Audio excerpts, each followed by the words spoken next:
안녕하세요. 신개념 말씀 탐구 시간 성경 공부 과외하기의 이프임 목사입니다.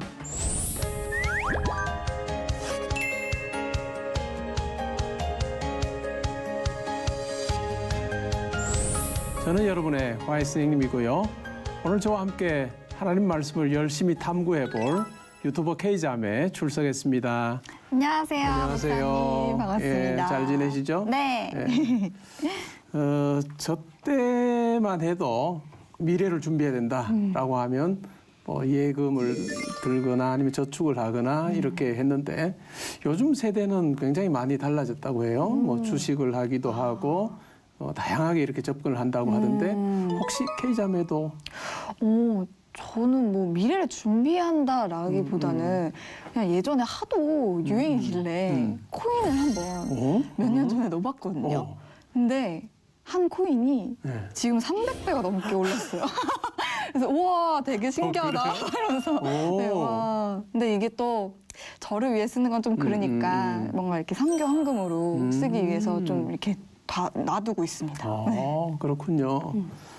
그럼 뭐 오늘 예수님 말씀을 시시하겠다. 아니에요. 예수님 말씀 더 중요하죠. 30배, 60배, 100배? 아니, 100배 정도 가지고 저 뭐 눈도 깜짝하지 않아요. 이런 아닙니다. 네, 아닙니다. 이 30배, 60배, 100배 이 수익은 정말 엄청난 거죠. 그렇죠. 엄청 이렇게 주식으로 얘기하면 완전 떡상. 한 거잖아요. 전문 용어네. 네네. 오늘 하나님 나라 이 놀라운 비밀에 대해서 우리가 네. 한번 살펴볼 텐데요. 이 엄청난 수익, 네. 예수님의 말씀의 의미가 뭔가 네. 한번 우리가 한번 생각을 해보죠. 네. 그리고 오늘 비법을 한번 제가 알려드릴 테니까 열심히 한번 해봅시다. 네.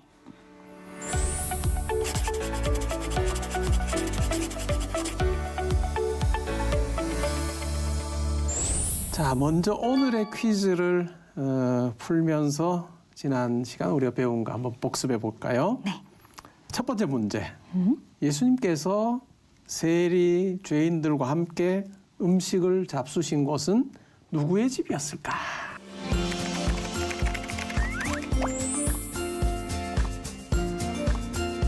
두두두두두두. 레위.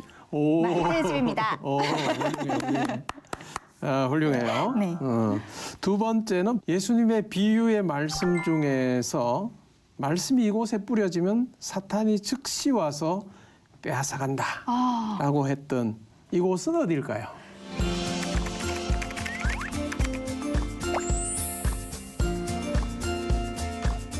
그곳은 바로 길가입니다. 네. 맞아요? 맞아요. 제가 예습을 너무 잘했는데. 네, 브이로그 때문에 준비하면서 좀 열심히 했죠. 그러니까 바로 나오는구나. 네. 예습한 게 확실히 드러나요. 네. 자, 그러면 이 예수님께서 하신 말씀의 이 비유의 내용 이제 잠시 후에 한번 살펴보죠. 네. 오늘의 말씀은 마가복음 4장 13절부터 20절까지 말씀이 되겠습니다.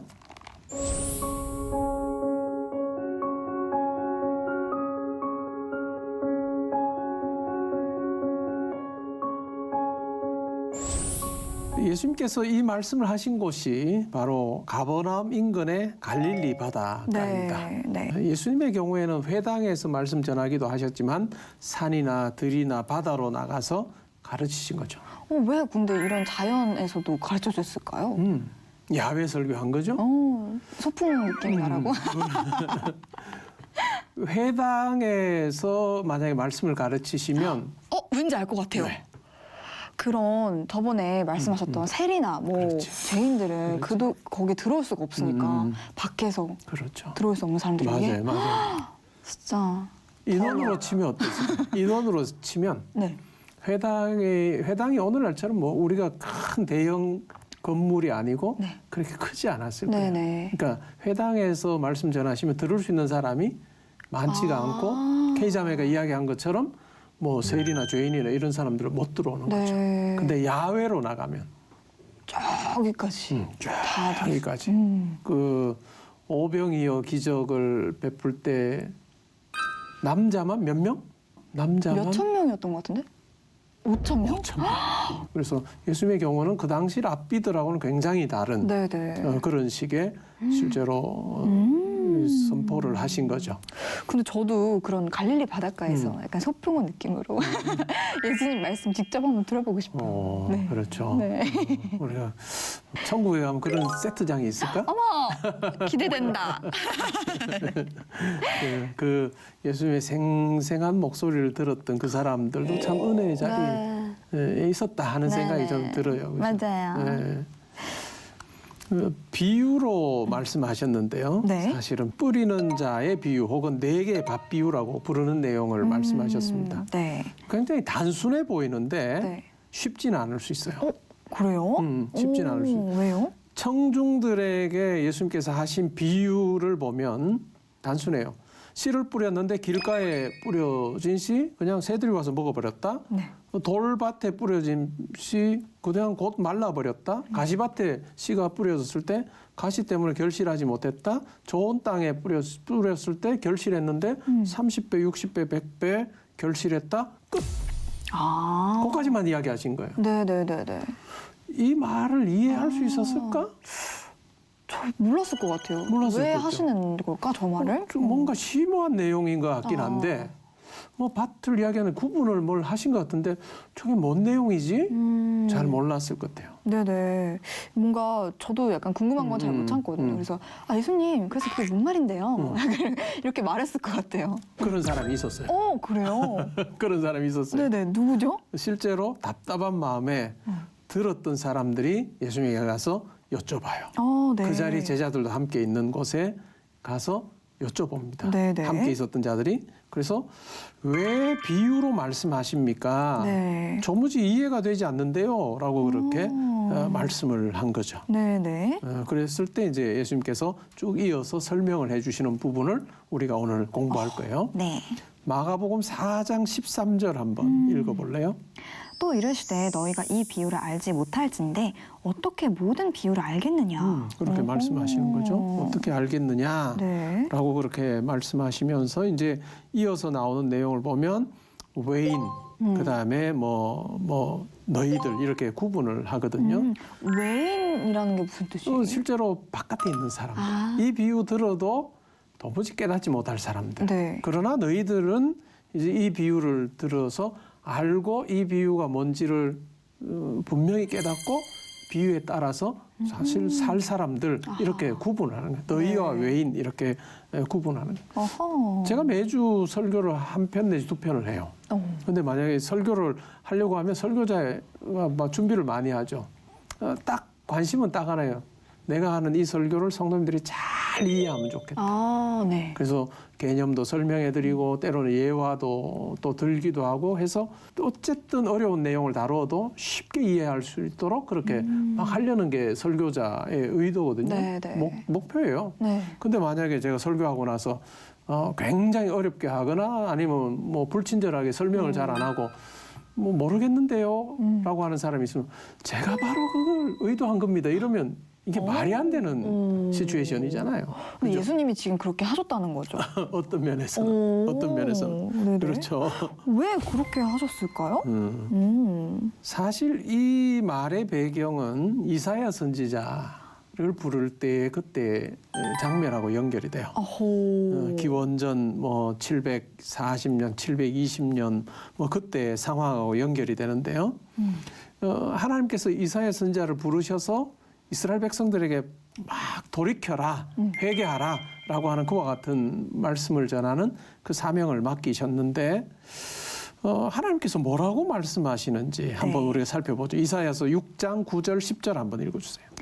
여호와께서 이르시되 가서 이 백성에게 이르기를 너희가 듣기는 들어도 깨닫지 못할 것이요 보기는 보아도 알지 못하리라 하여 이 백성의 마음을 둔하게 하며 그들의 귀가 막히고 그들의 눈이 감기게 하라. 염려하건대 그들이 눈으로 보고 귀로 듣고 마음으로 깨닫고 다시 돌아와 고침을 받을까 하노라 하시기로. 이상한 말씀 같지 않아요? 예. 그죠?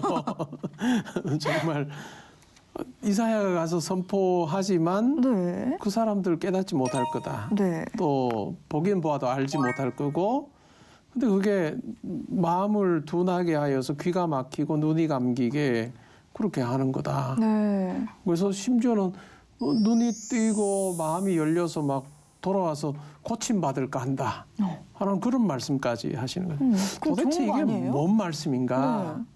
하나님께서는 그 당시에 이스라엘 백성들의 영적인 상태를 너무나도 잘 아신 거예요. 네. 이사야가 가서 선포한다 할지라도 돌아오지 않을 거다.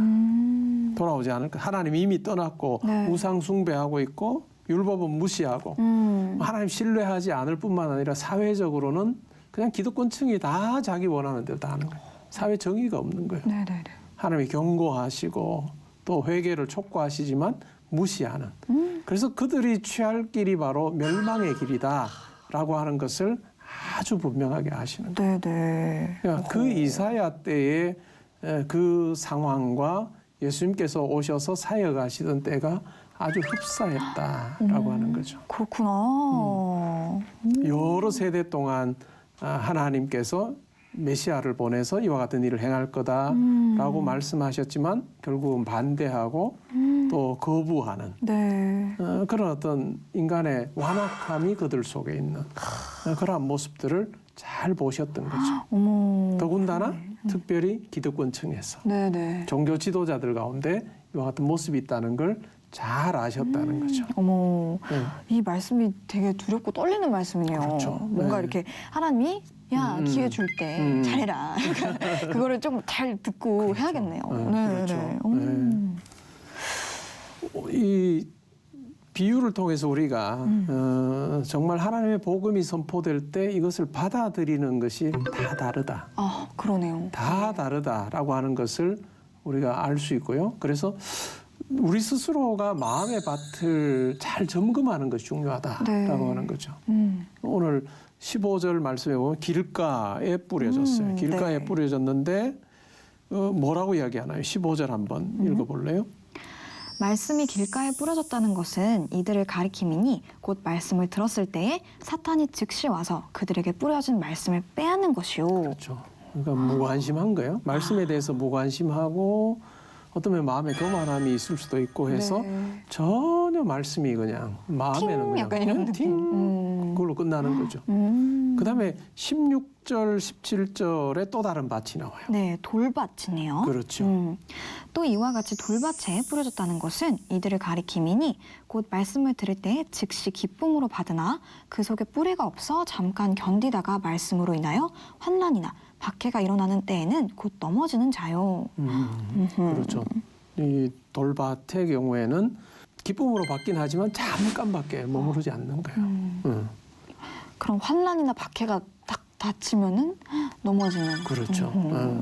그 다음에 가시밭. 네. 또 어떤 이는 가시떨기에 뿌려진 자니 이들은 말씀을 듣기는 하되 세상의 염려와 재물의 유혹과 기타 욕심이 들어와 말씀을 막아 결실하지 못하게 되는 자요. 그렇죠. 듣지만 결실이 없는 자죠. 네. 세상의 염려, 재물의 유혹, 뭐 욕심 이러한 것 때문에 정말 결실하지 못하는 네. 밭이죠. 자, 네 번째 밭. 네 번째. 우리가 사모하며 봐야 되는. 네. 네. 좋은 땅에 뿌려졌다는 것은 곧 말씀을 듣고 받아 30배나 60배나 100배의 결실을 하는 자니라. 아멘. 그렇죠. 이 좋은 밭. 네. 생명을 얻고 생활이 바뀌고 또 하나님의 새 일을 경험하는 그런 어떤 그 삶을 이야기하는 거죠. 네. 이 네 종류의 밭이 있는데 네. 이 네 종류의 밭을 씨앗을 뿌렸을 때의 뭐 여러 반응들을 이야기한 거잖아요. 네, 네. 이 네 종류의 밭을 뭐 구분할 수 있는 뭐 여러 척도가 있긴 할 텐데 매우 중요한 것이 바로 깊이예요. 어허. 깊이. 네. 이 밭에 어느 정도 심겼는 길가 같으면 아예 들어가지도 않은. 그렇죠? 길가 그냥 위에 길 위에 그냥 있는 거예요. 근데 돌밭은 돌이 밑에 있고 살짝 흙이 덮였으니까 약간 들어간 거예요. 가시밭은 조금 더 들어갔어. 근데 좋은 밭은 아주 깊게. 네. 그러니까 말씀을 받는다라고 하는 것이 어떤 의미인가 하는 것을 우리가 그럼 생각을 해보게 하는 길가, 네네. 돌밭, 가시밭, 좋은 밭이라고 하는 것이 이 말씀을 우리가 얼마나 깊게 내 마음에 새기느냐 네, 네. 하는 그것과 직결된다라고 하는 거고 좋은 밭은 비율로 따지면 얼마예요? 비율로 따지면 비율로 따지면 몇 분의 몇이에요? 4분의 1. 4분의 1이죠. 네.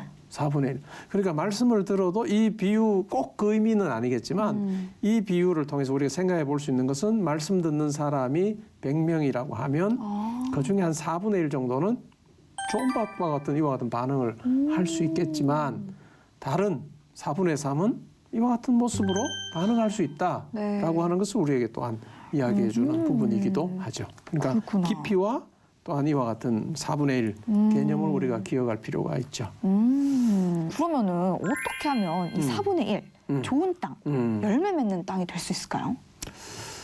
말씀을 듣는 것이 중요한 거죠. 말씀을 듣는 거. 오호. 말씀을 듣는 것 중요한데 이 들으라라고 하는 이 말씀이 자주 나와요. 자주 나와서 4장 3절에 보면 들어라라고 하는 말씀이 나오죠. 또 9절에 보면 들을 귀 있는 자는 들으라. 그다음에 23절에도 보면 들을 게 있는 자는 들으라. 그렇죠. 그다음에 24절에도 보면 너희가 무엇을 듣는가? 오호. 한 장에 4번이나 말씀하셨어요. 네네. 들어라. 듣는 것이 정말 중요하다. 네. 순종하는 들음이에요. 순종. 순종하는 들음. 어떤 면에서 보면 듣고 행하지 않는 것은 듣지 않은 네. 거다라고 하는 말을 하는 거죠. 네. 그리고 두 번째는 말씀을 들을 때 어린아이와 같이 사모하는 마음이 있어야 돼요. 아, 사모하는. 어린아이에게 이야기를 하면 어때요? 어린아이는 그걸 그대로 받아들여요. 네. 그대로 받아들이지 거기에 대해서 뭐 이러면 어떨까 저러면 어떨까 이건 안 되고 이런 반응이 별로 없어요. 네네.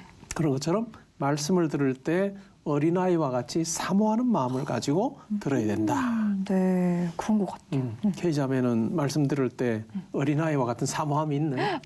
네, 저는 뭔가 이제 첫 번째 그 말씀에 순종하는 거 그거는 조금 많이 어려운 것 같지만 그래도 좀 어린아이 같은 사모하는 마음은 좀 있는 것 같아요. 네. 그건 굉장히 좋은 자질이에요. 신앙생활에서. 네네.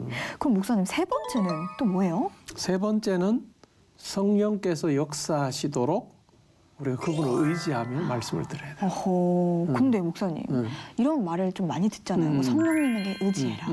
이게 약간 추상적으로 다가올 때도 있는데 좀 구체적으로 어떻게 해야 될까요? 우리가 말씀을 들을 때 이제 성령의 쟁기로 밭을 이렇게 기경한다고 생각을 해봐요. 네. 하나님의 말씀에 대한 무관심, 교만 뭐 이러한 부분들도 이제는 다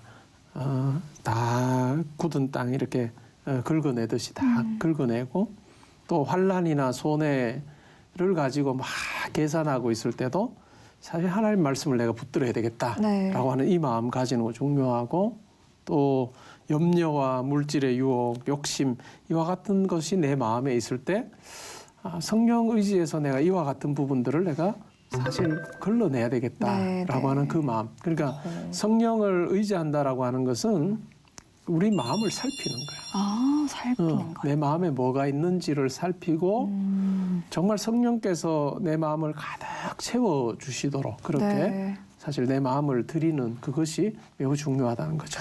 아멘. 자, 그럼 목사님 정리를 해볼게요. 말씀에 순종하고 어린아이 같은 사모함이 사모함이 있어야 있어야 되고 그리고 성령님을 의지해라. 그렇죠. 이세 가지. 이것이 매우 중요한 듣기의 원리다라고 네. 이야기하는 거죠. 아주 훌륭해요. 평소에 K자매는 하나님 말씀을 어떤 방법으로 들어요? 저는 뭐 주일 예배도 있겠지만 이렇게 성경 공부 과외하기를 통해서 말씀을 자주 이렇게 더 심오하게 접하는 것 같습니다. 제가 사역하는 교회 성도님들이 K자매가 되면 좋겠다 자기가. 어머. 1대1 과외를 받으면 어머. 좋겠다라고 진짜 하는 맞아요. 성도님들이 꽤 많아요. 영광스러운 자리에 아니 저도 감사해요, 아주 목사님. 좋은 학생을 둔 선생의 그 기쁨을 내가 마음껏 누리고 있어요. 감사합니다. 예, 좋습니다. 네. 성경 공부 과외하기도 말씀을 사모하면서 말씀을 알아가는 네. 정말 좋은 그와 같은 길이죠. 네. 거기에 더하여서 두 가지를 제가 말씀드리고 싶은데 첫 번째는 네. 우리가 공적인 예배 자리에서 말씀을 들어요. 네네. 이 말씀을 아주 사모하는 마음을 가지고 듣는 것이 중요하다라고 아하. 하는 거예요. 네. 맞아요. 제가 목사로 살면서 성경을 많이 읽을 거 아니에요. 네. 성경을 많이 읽죠. 뭐 몇십도 가죠. 근데 실질적으로 매주 전하는 뭐 주일 오전 예배가 되든 아니면 수요일이 되든 이 말씀을 전할 때 택한 그 본문을 사실 연구하고 할 때 그때 보면 혼자 개인적으로 쭉 성경 읽을 때와는 달라요. 어허. 그 본문에 대해서는 정말 최선을 다해서 말씀을 연구를 하거든요. 네. 모든 목사님들이 다 똑같아요.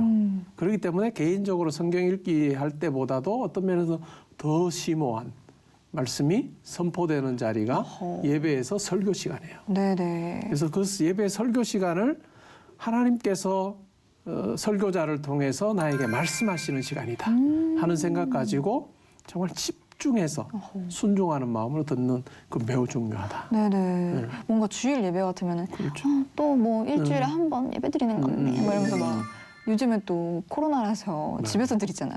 막 누워서 드리고 그러면 누워서 안 드리고. 되겠나. 그러면 공예배를 통해서 말씀 듣는 것만으로도 충분할까요, 목사님?